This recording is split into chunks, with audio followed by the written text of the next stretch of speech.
Hey, we're back, and we're hot. I mean, we're very hot, because we're the Herald Washington Post 1987 Hotline TV show. And once again, that fantastic commander of the Herald Washington Post, right there. Good evening, everyone. I'm Commander Frank B. Thompson III from the Herald Washington American Legion Post and the 3rd District Junior Vice Commander.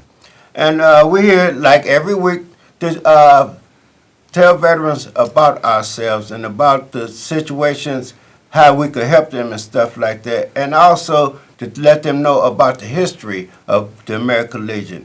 And tonight, have a special guest from one of the original, understand what I'm saying, one of the original posts, the first post, Black Afro-American American Legion Post, which is the Giles Post, post number 87. And we have right here tonight, the Senior Vice Commander Kenneth Grissard. Okay, come on. Don't just sit right there in front of that mark.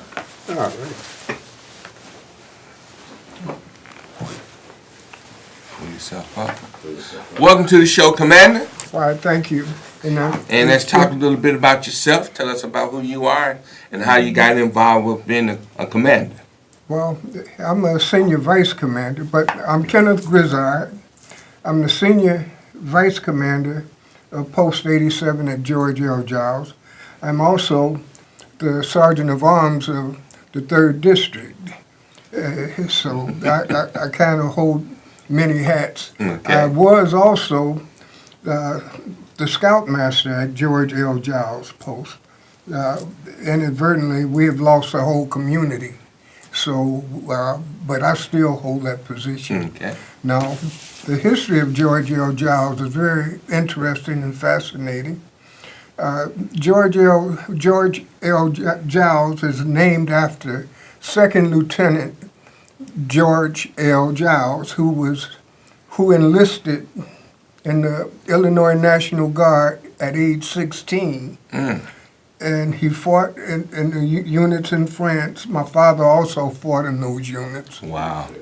You have some history. I'm the product of a World War I veteran. Did you hear that, folks? World War I. Lee Grissard.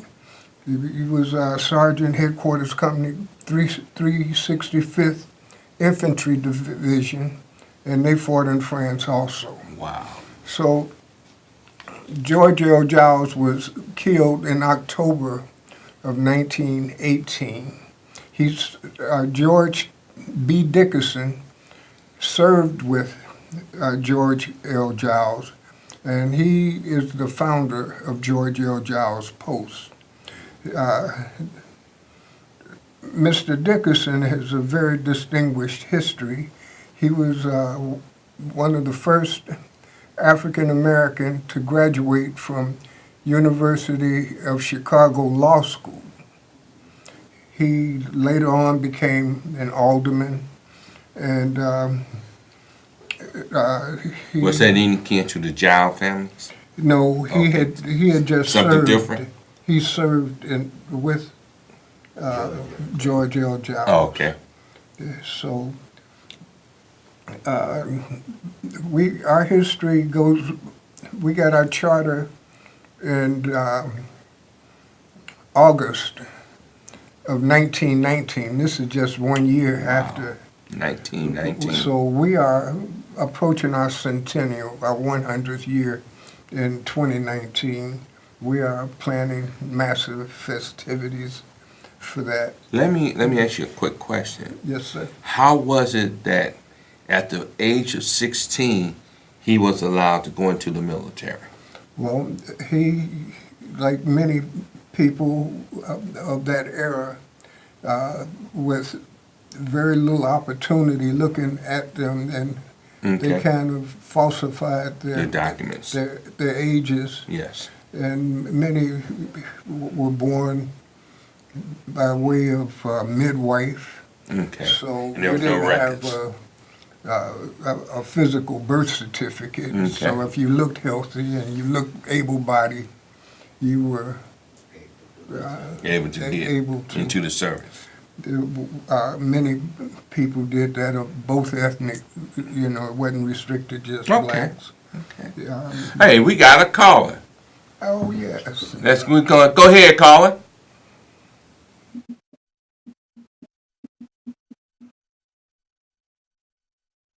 Go ahead.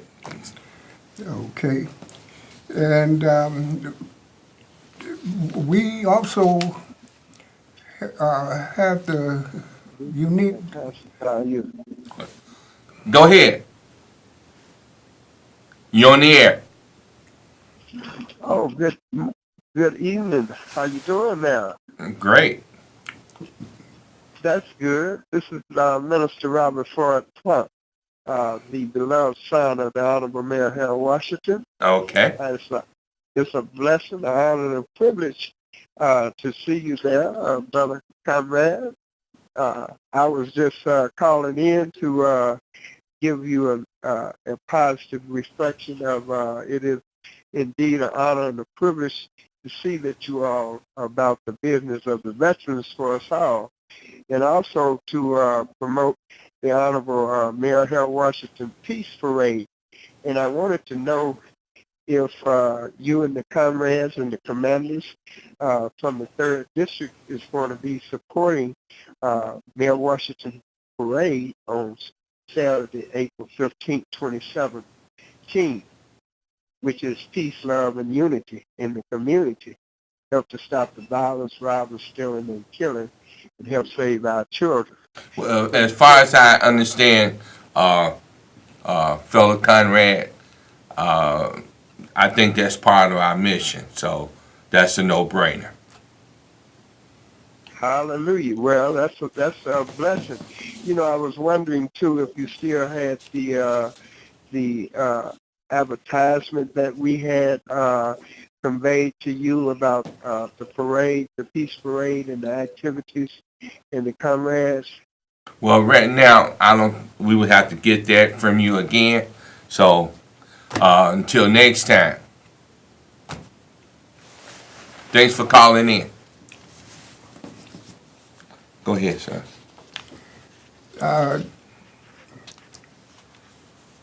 Throughout the United States and actually internationally, everyone is familiar with the Harlem Globetrotters. Yes. Well, Harlem Globetrotters did not originate in Harlem. They were students out of Phillips High School In Chicago? in Chicago. And from 1925 until 1929, they represented George L. Giles Post. And we were the sponsors. And then they got a business agent, Abe Saperstein, and he renamed them The Harlem Globetrotters. Harlem was the black renaissance of that era. Okay. So anything black was considered, you could attach the name Harlem to it and it would fly. But yes, we were the original sponsors for the team that became known as the Harlem Globetrotters. We also had some very distinguished members, judges, current judges, current Congressman Bobby Rush, and we have a very distinguished history. We had one distinguished gentleman, Cornell Davis. He became a state representative in 1943. Okay. Now, most African Americans at that time, we were still voting Republican because of, Abraham Lincoln's party. Yes. And but he was with the Democrat. He ran because it was a seat open that he was able to represent his people. And he did quite a few things. He ended up ending segregation of let me get,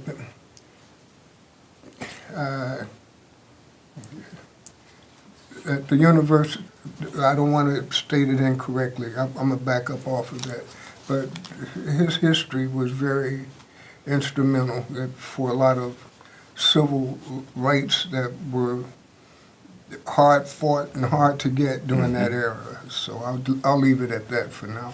So over the years, what kind of changes can you tell us about with the American Legion from the black perspective? My first contact of knowing anything about American Legion and George L. Giles, I was a student at DuSable High School, and years ago, 1964, and there was an awards ceremony, and people were getting awards for different things, and this one thing stuck in my mind for years, that this one student received a scholarship from George L. Giles. Now, the monetary amount, I do not know what it was, but just the thought that this post that I've always seen right there down the street from where the high school was, had enough interest in us youngsters to raise money to support us. And when I joined the American Legion, that was the attitude I came there with. It was to serve the community. Go back to the community.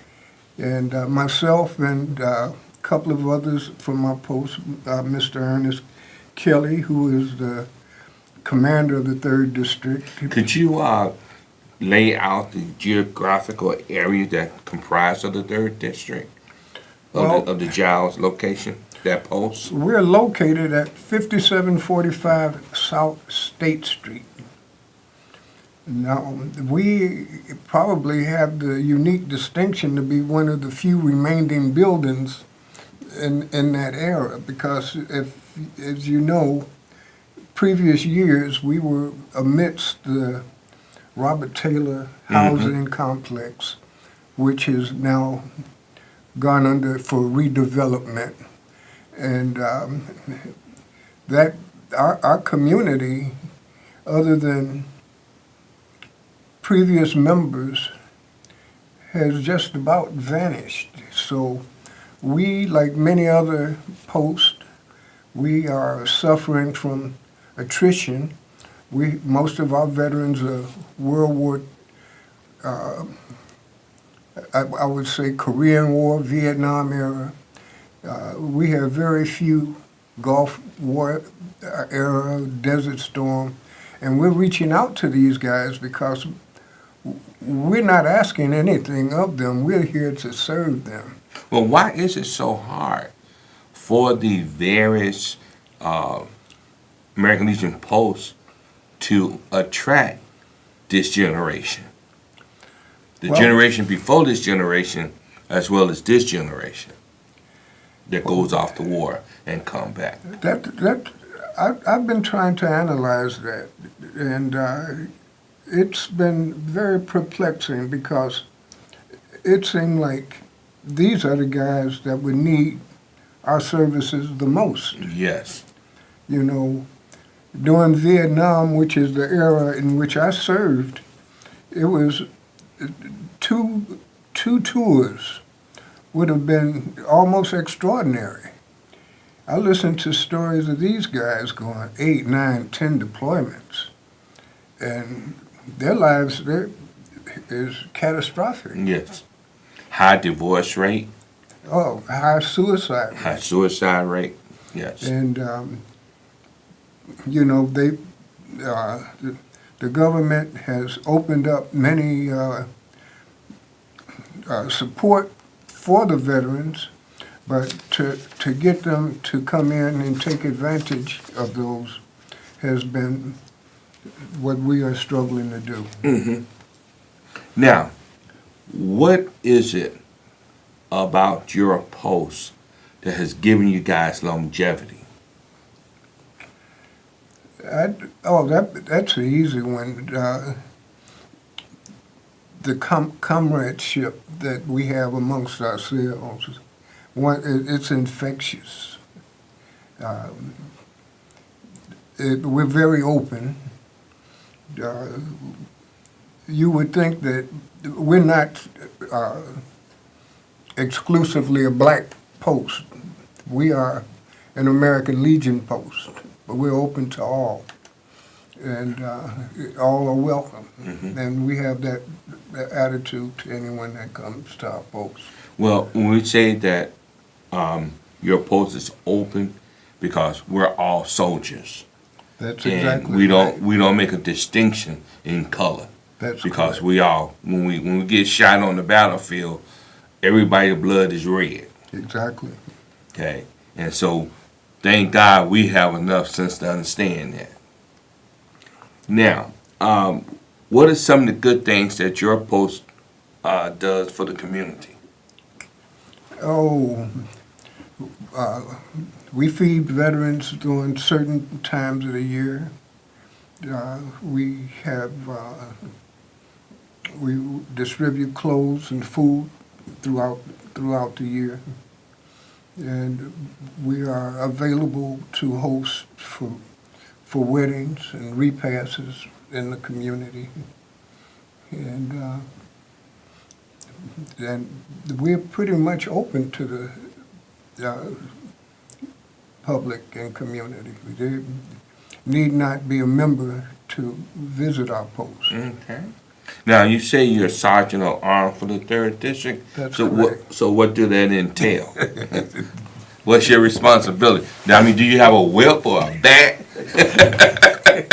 No, they kind of give me the respect that's due to the position. Okay.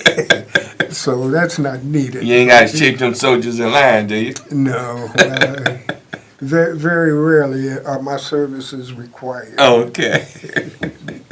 You know, I kind of help with the attendance and. Well, how big is the 3rd District?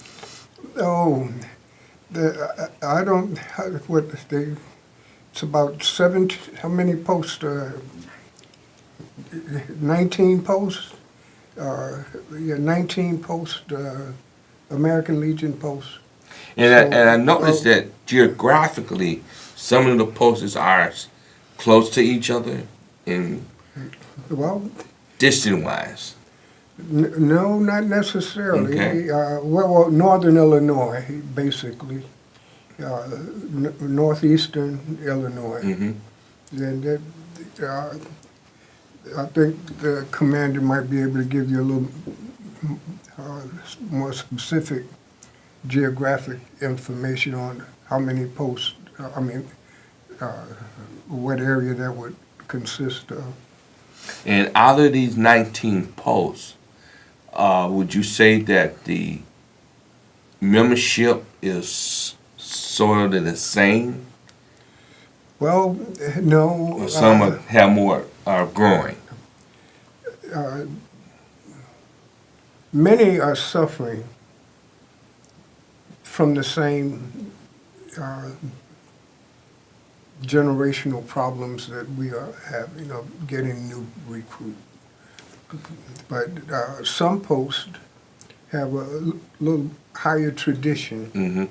of veterans returning and the community support, because we are there to support the community, but the community needs the support. Okay. Brothers and sisters out there in television land, you heard the commander. What he's saying to us is that we need your support. We need your support. And to our veterans out there, we need our veterans, and believe me, we have ran into a lot of veterans that are not participating in the American Legion system. And we need you guys to step up, and even the women that are veterans. We need all of you guys to step up and find your American Legion post, join it, get involved, because we need each other. That is the purpose of the American Legion system, to keep ourselves active and doing positive things for our community. You know, Commander, it's sad that we do have so many young people who have come home from the different wars that don't participate in the American Legion system. I'd like to add one other thing.